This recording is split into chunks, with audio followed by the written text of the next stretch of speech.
We're very proud to be working with the National World War II Museum in New Orleans, where I serve as a trustee, with their plans to add to part of their remarkable $350 million campus plan, about half of which is finished now with the recent opening of the Freedom Center, the Boeing Pavilion, a permanent exhibition for the Monuments Men in what will be their Liberation Pavilion. And we'll be building,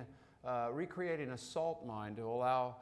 visitors to be able to walk through that same type experience and understand something about what the monuments officers confronted when they found these millions of art objects that have been taken by the Nazis.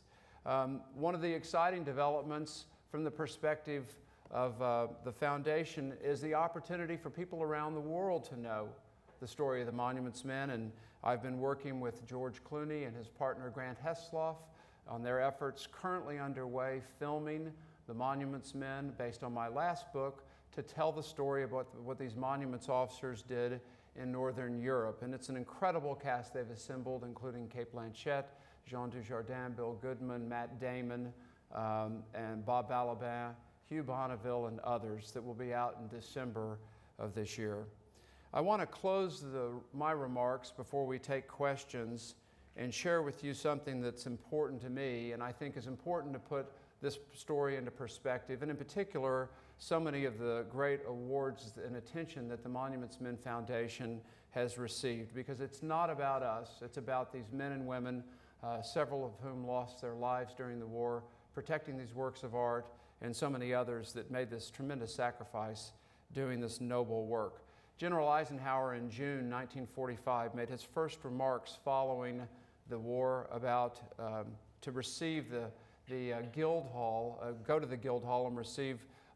recognition from the United Kingdom and the appreciation of everybody around the world for his role. And I want to share with you a couple of excerpts from his remarks. He said, "The high sense of distinction I feel receiving this great honor is inescapably mingled with feelings of profound sadness.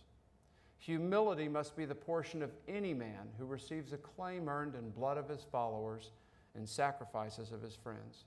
He may have given everything of his heart and mind to meet the spiritual and physical needs of his comrades. He may have written a chapter that will glow forever in the pages of military history. Still, such a man, if he existed, would sadly face the facts that his honors cannot hide in his memory crosses marking the resting places of the dead. They cannot soothe the anguish of the widow or the orphan whose husband or father will not return. The only attitude with which a commander may with satisfaction receive the tributes of his friends is in the humble acknowledgement that no matter how unworthy he may be, his position is a symbol of great human forces that have labored arduously and successfully for a righteous cause.